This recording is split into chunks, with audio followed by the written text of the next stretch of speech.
I am Macedonian. How is it possible in the 21st century for someone else to decide who I am or who I am not? Does the universal human right to self-determination as declared by the United Nations not apply to me? Am I excluded from this declaration? How does one become what or who he or she is? Is it the government that decides? The priest, the church, the United Nations?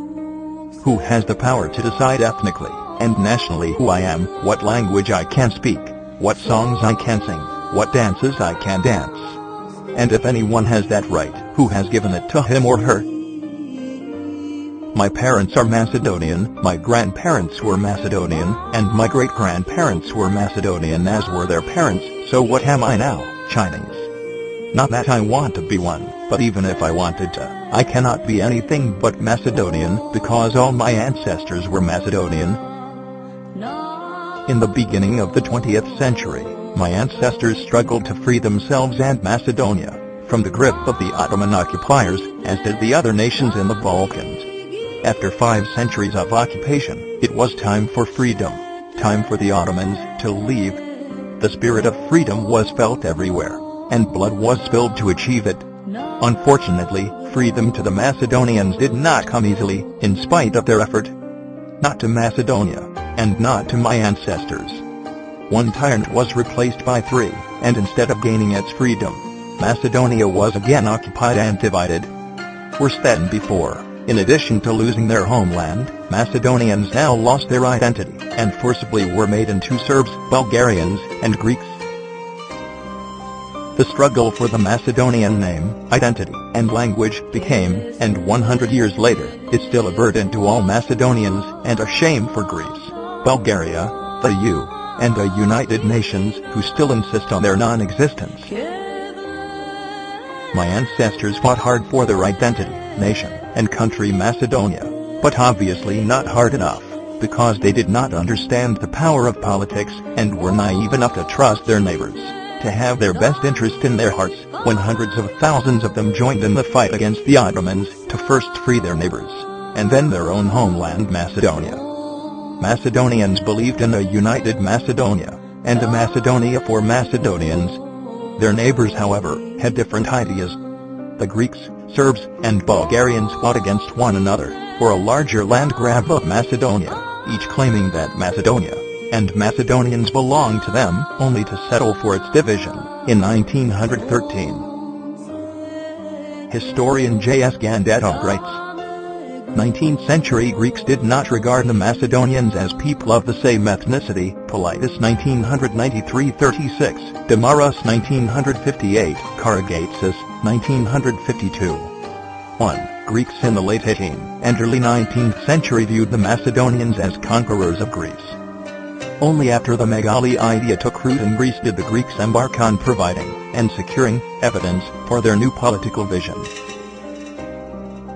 The great powers of the time, particularly England, France, and Russia, decided to condone Macedonia's division, in accordance with their interests, instead of relying on justice, democratic principles, or human rights. It was easy for them to offer the new Balkan states something that did not belong to them, instead of standing up for justice, decency, human rights, and democracy. This is the shame of Europe.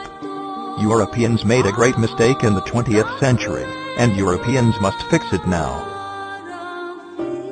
Serbia, to its credit, begrudgingly but nonetheless, gave back its 1913 portion of the spoils to the Macedonians, to whom it belongs.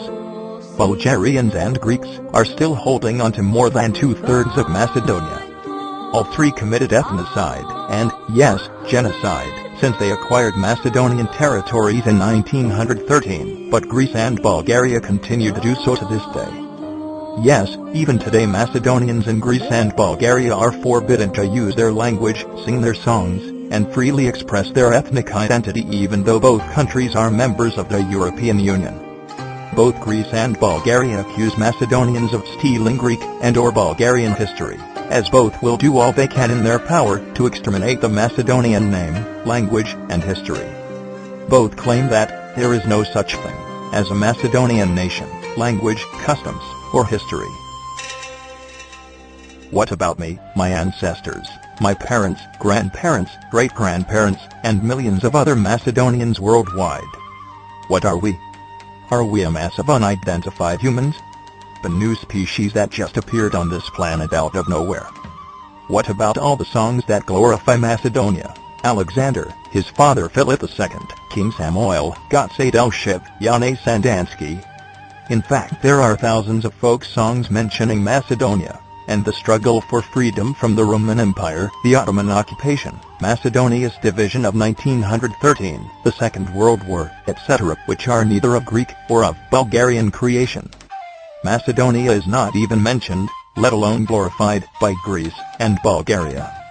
If Macedonia was Greek or Bulgarian, why did both consent to splitting it into 3 pieces in 1913? Why split what is yours?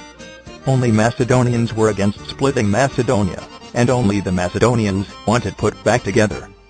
I don't hear any Greeks or Bulgarians wanting something back that they lost in 1913. They never lost anything, because one cannot lose something if one never had it. Both Greece and Bulgaria, since 1913, have changed the names of people and places to wipe out everything Macedonian.